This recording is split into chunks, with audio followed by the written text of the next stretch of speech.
Man, trying to keep up with everything going on in the world these days, especially with the Russia-Ukraine thing, well, it's a lot. Yeah, just when you think you've kind of wrapped your head around it, bam, something else pops up, and you're right back to square one. Like with this whole President Trump back in the diplomacy game thing, trying to get everyone to the table. You see these headlines talking peace, Mm. but then you hear about more fighting, more attacks, and it's just like whiplash? Exactly. And that's what we're diving into today. We've got all these reports coming out with Trump, Zelensky, Putin, all these moving pieces. So let's try to figure out what's really going on here and what a path, towards like an actual resolution might even look like. Right off the bat, you got to notice how stark the difference is. You hear folks talking about progress, even peace, but then you see the reality of this conflict just grinding on, and it's figuring out that gap that's key to understanding what's actually happening. Okay, so let's start with Trump's angle here. He's been pretty bold, saying his attempts at brokering peace are, quote, very much on track. And this is coming right after he had calls with both Zelensky and Putin. Like, we're talking a whole hour on the phone with Zelensky, Yeah. which was, by the way, just a day after he talked to Putin. So his big thing is that he's trying to get everyone aligned on their requests and needs, hoping to clear a path for a ceasefire. See, the way he puts it, aligning requests and needs, it kind of makes it sound less like a straightforward peace deal and more like everyone's scoping out, well, what can they give up? So it's less about ending the fight and more about figuring out what they can trade.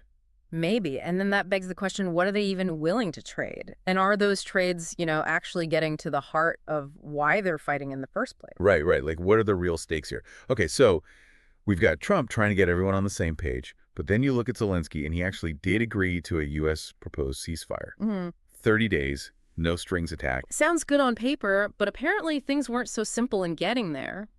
Word is, he and Trump had a pretty intense conversation in the Oval Office right before that agreement.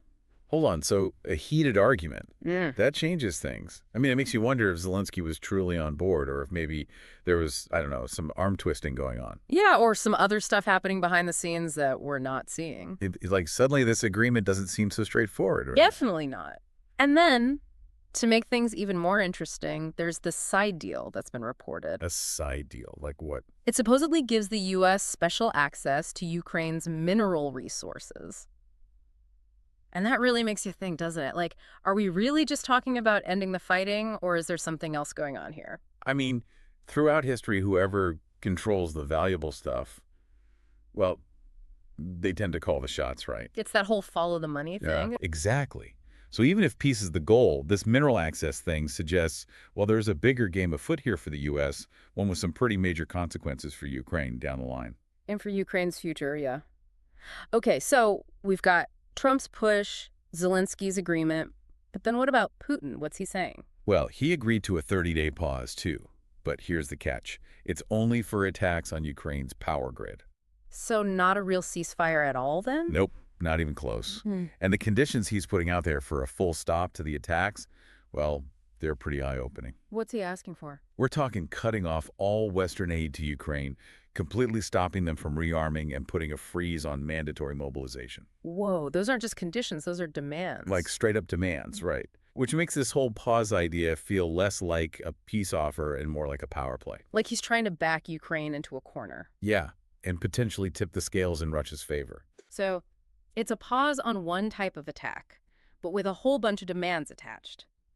And here's the thing, even with this so-called pause, the attacks haven't really stopped, have they? Yeah, it's a real head-scratcher, isn't it? I mean, we're still seeing reports of missile and drone strikes, people getting hurt, places getting damaged, like hospitals, a railway energy hub. It's just, I don't get it. How are these peace talks even supposed to be working if this is still happening? Yeah, it seems like all talk and no action. Well, and then you've got Russia claiming Ukraine hit an oil depot of theirs, trying to flip the script, like, hey, they're the aggressors here. It's almost like they're trying to make Trump look bad. Like, see, your peace talks aren't working. Right, like they're deliberately throwing a wrench in the works. And of course, Zelensky's not buying it. He's basically saying Putin flat out rejected the whole ceasefire idea.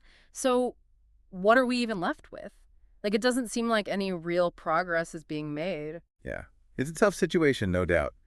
But even amidst all this, like all this bad stuff, you do have to recognize even the smallest good things when they happen. Like what? Well, there was that prisoner exchange, 372 people. They called it a goodwill gesture. I mean, it's a small thing in the grand scheme of this whole conflict, but still. Yeah, I guess any sign of cooperation is a good thing right now. Right. And these exchanges, they can be really important. Like, they help build a little trust, maybe open the door for bigger negotiations down the line, even if it doesn't, stop the fighting immediately. Right, baby steps. So, okay, aside from that, what else is happening on the diplomacy front? Well, we've got Steve Witkoff, the U.S. envoy, saying they're setting up some technical talks in Saudi Arabia. Interesting choice, Saudi Arabia. And get this, he's actually pretty optimistic. Like, he thinks they could hammer out a ceasefire deal in just a couple of weeks. Wow, seriously. I mean, with everything we just talked about, how can he be so hopeful? I know, right? It kind of throws you off. It makes you think maybe there are conversations happening that we don't know about, maybe involving other countries that are leading to this optimism. And Saudi Arabia being the location, well, that adds a whole other layer to it, right? I mean, they've got their own interests in the region. Absolutely. It's like suddenly the whole picture gets even bigger, and then you throw in the possibility of Trump and Putin actually meeting in Saudi Arabia. That would be huge. Right. I mean, can you imagine with all this tension, these two leaders meeting up, possibly while those technical talks are going on? It just makes you wonder what they're really trying to accomplish. What would even be on the table there? Yeah, a meeting like that, well, it would send a big message no matter what the actual outcome was. It would change the whole dynamic. Okay, so we've got a lot of moving pieces, but one of the biggest sticking points has to be this whole idea of concessions, right? Like, Zelensky was very clear before he even talked to Trump. No way is Ukraine giving up any land or any political power to Russia. I mean, who can blame him, right? With the invasion and everything. It's about survival, isn't it? It's Yeah. about standing their ground. I mean, if they start giving things up, well, it kind of validates Russia's actions, and that sets a scary precedent. Right, like then what's to stop other countries from just taking what they want? It's a slippery slope, Mm-hmm. And while Trump said he didn't talk about aid to Ukraine with Putin, these rumors about redistributing Ukraine's assets, like potentially including land, well, that's not helping anyone's nerves. It's creating a lot of distrust, and not just in Ukraine. I mean, their allies in NATO, they're getting worried too. Yeah, it fuels this fear that maybe peace will come at Ukraine's expense. Like, maybe the fighting will stop, but they'll be forced to give up a chunk of their country. Or end up in some kind of frozen conflict situation where nothing really gets resolved. Exactly. And it's no surprise there's this push for more defense spending. Everyone's feeling uneasy, like they need to protect themselves just in case. You know, it's also interesting to hear how people on the ground in Ukraine and Russia are reacting to all of this. Absolutely. I mean, their voices are so important. Like, there was this Ukrainian guy, Lev Shalutko. He doesn't trust Putin at all. He thinks the only way to deal with this is by showing force. He's seen what's happening firsthand, right? He's living it. Exactly. And then contrast that with Larissa. She lives in Moscow. She's actually excited about Trump getting involved. She even compared it to, like, 1945, as if it's a guaranteed win for Russia. So you've got these two totally different viewpoints. Yeah, it highlights just how divided people are, how different their experiences and understanding of the situation are. Makes it even harder to see a clear path forward.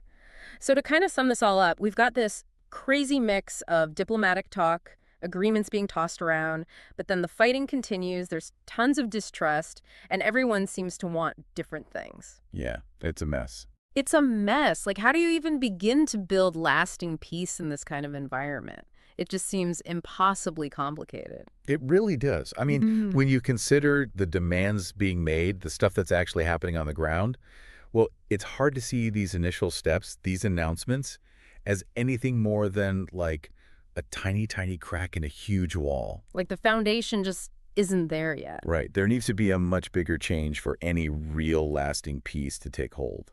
It's a lot to think about, and it's a question we should all be asking ourselves, right? Like, we've laid out all these pieces, the optimistic talk, the hardline demands, the ongoing violence, and the different ways people are experiencing this whole thing.